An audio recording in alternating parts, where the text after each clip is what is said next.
I would sacrifice for some pole positions. I would do that. I'm just like a modern day Picasso with interior.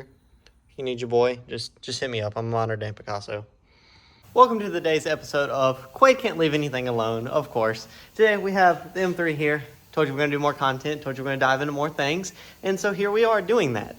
What we're going to do today, I got the door open here, kind of show you guys, is we're diving straight into the interior on this thing. I have never liked the Bmw interior.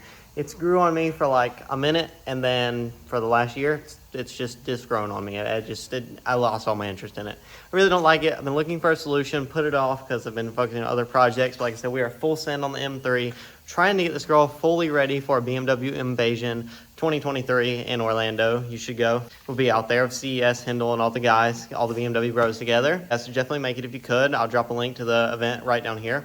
But what we're doing today is driving into this interior. I'm going to dye it. I know, that sounds crazy. We may ruin it, and we just have to buy our cars for the front seats, and I'm perfectly okay with that, guys. I am perfectly okay. Front seats are really comfortable. They're heated and all that good stuff, but I would sacrifice for some pole positions. I would do that. We have here is the interior. We have my, what I consider ugly bamboo all in here, everywhere. Not a fan at all.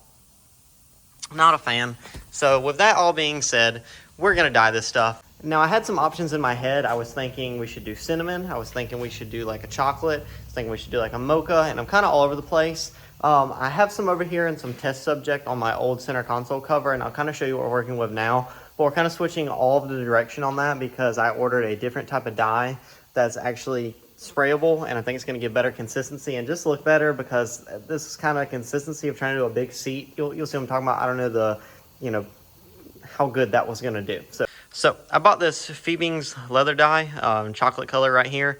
It seemed to actually be pretty decent. It's flammable, so you know it was really good stuff, and it's harmful to you if fatal or swallowed, so you know it's very good. Because we started with this one, which is not flammable and is not harmful to your health, so you know that this one's not good. And we can just take and throw this one away. But with this one, it is very good, alcohol based, so it was very effective on dyeing it, and I'll kind of show you what it did. So here we have my test subject. This is the factory color. This was the medium brown water-based stuff that, as you can see, did not work very well. I mean, it did decently, but I don't know what happened here. I wasn't happy. This is what happens if you leave the chocolate dye on here for more than a minute. And this is what happens if you wipe it with a blue towel and not a white towel. And then over here is what happens if you put it on for 5 seconds and wipe it immediately off with a white t-shirt. It gives a much better look and consistency, and I think it all turned out pretty good. This side was not done enough, but this kind of is what we're going for here, guys, and I'm really happy with that. As you can see, it's kind of hard to get some consistency with that, so I was trying to think of a way to spray it, and my paint rep was in here like 5 minutes ago, and he was like, hey, you know they make a dye for this, like I have some in stock. And I was like, no, you're kidding me. So sure enough, it will be here in the morning. We're gonna go ahead and drag all of the interior out of the car, get it out on the floor, prep it really good, throw it in the paint booth, and spray this stuff and dye it. I'm super excited, super nervous, but I can't wait to see the result. I've wanted this for a long freaking time. It's about time we start diving into Old Girl. We also have another surprise that is coming in, and I'm super excited about that.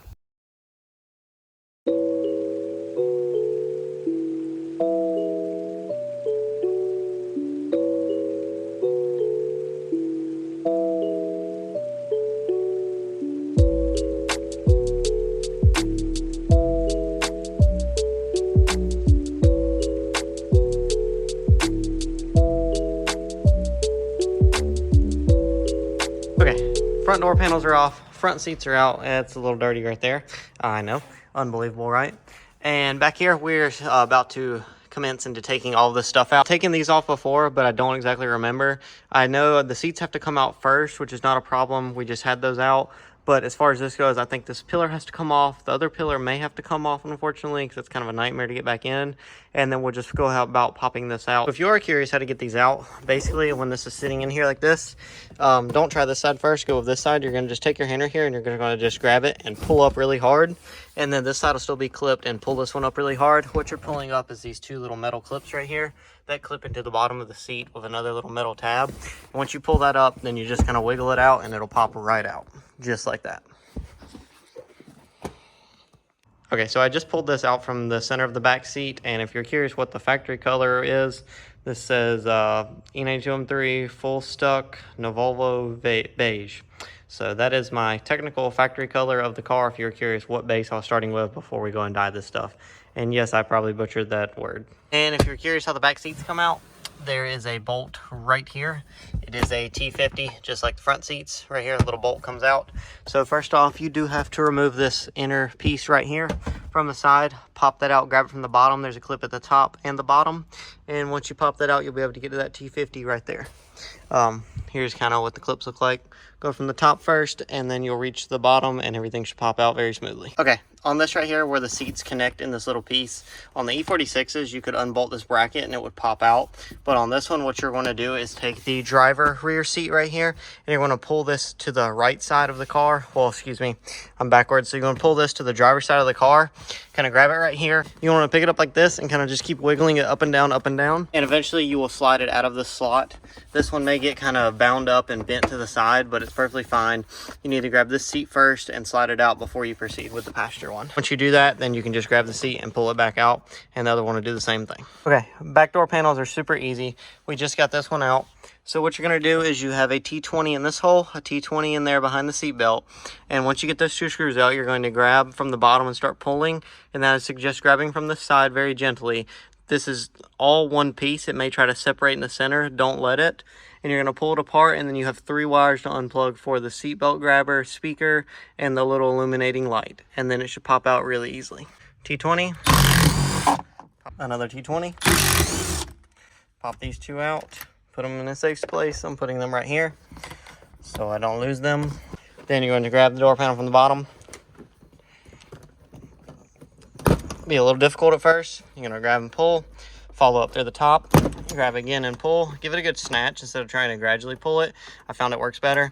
And we're going to continue over, and we're going to pull the clips away from the window here. So kind of grab your hand in right here in this corner and give it one good snatch, and you should pull these 3 metal clips out. Then what you're going to do is pick this up and kind of twist that to where this drops down, and it'll pop off, and then now you can go about accessing your wires. Interior is all stripped in the car. There is no interior panels left in here that we're going to paint. Have everything laid out on a bench. We're going to go ahead and start to do is prep this leather. It likes a denatured alcohol prep. That's what I read on some forums and everything. Sim also makes a prep that we will spray on here before I actually apply the dye or the coating, whichever you like to call it. So we're gonna go ahead and prep one panel, and before that other coating comes in, I'm just being curious and impatient because this is the night before it comes in. I'm gonna go ahead and try another spot with that chocolate dye back there and kind of feel it out and see how it looks and go from there. Door panels are gone, seats are gone, back seats are gone, door panels are gone. I cannot believe how dirty it was back here. I've never been like back here in the back of the car, but this is filthy. I can't believe that. I mean, a non-sunroof headliner. Not for any particular reason at all. No particular reason at all. If you know anybody that's got a non-sunroof headliner, just drop a comment down below, please. No reason at all. No reason at all.